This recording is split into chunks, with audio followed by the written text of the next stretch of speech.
フェイシャルトリートメントをしてもすぐに顔が戻ってしまうと感じたことはありませんか？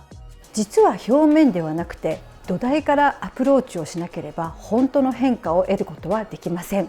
今日は備前メソッドがなぜ変化が出るのか、持続するのか、その秘訣をお伝えしていきます。結論から言うと、備前メソッドは顔の形が崩れる原因、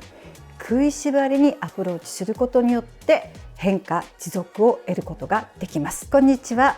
備前メソッド創始者、世界一のエステティシャン船津真理です。実際に多くのお客様が全然違うとおっしゃっていただける理由を今からお伝えしていきます。それでは早速始めていきましょう。まずは食いしばっている方はこの口筋が非常に硬くなって発達して大きくなってしまいます。ここは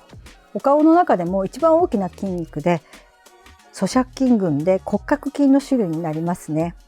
まずは口筋のリガメントという腱がありますので、そこを緩めることが口筋を緩める鍵となっております。このように中指、中指だけでリガメントをしっかり捉えて、中をぐーっと伸ばすようにやっていきます。しっかりとリガメントを捉えてぐーっと中を伸ばしていきます。表面ではなくて深いところを意識して行っていきますね。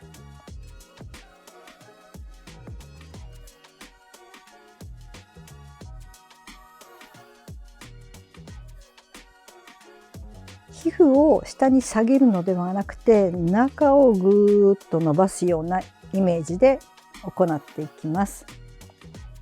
そして次に口筋は骨格筋なので起死停止があります。起死はこの胸骨のところ、停止はこの下顎についてます。この筋肉は口筋が食いしばっている方はぐっと硬くなって萎縮しているので、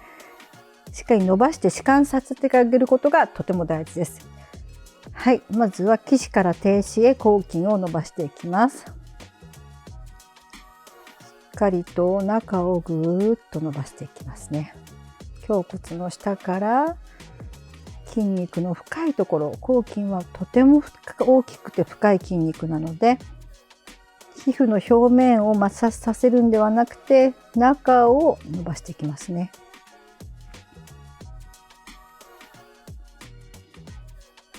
この時に指の力でやると、食いしばって口筋硬い方はものすごい痛いので、指の力は絶対に入れないように行ってください。力を入れないと表面だけになってしまうと思うんですが、そうではなくてしっかり体を使うことによって指の力ではなくて深い深層の方にアプローチすることができます。萎縮している口筋を伸ばして弛緩させていきますね。そして最後に口筋のむくみを取っていきます。今緩めたので、ここには老廃物が、硬くなった口筋には老廃物がいっぱい溜まっているので、老廃物をしっかり取って口筋をすっきりさせていきますね。下から捉えてしっかりと耳下腺の方に流していきます。口筋の位置がずれてると意味がないので、しっかりと口筋の位置を確認して下から上にしっかりと老廃物をキャッチして耳下腺の方に流してください。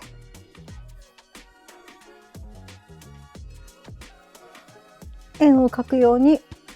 行っていきます。最後に耳下腺から胸鎖、鎖骨の方に老廃物をしっかりと流してあげてください。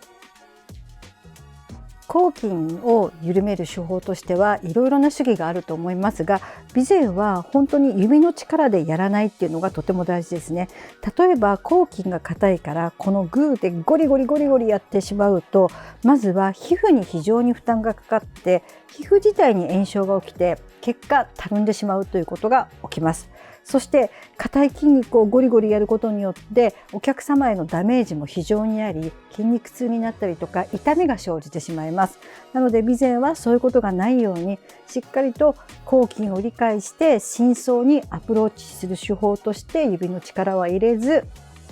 体を使って行っていくことがとても大事となっております。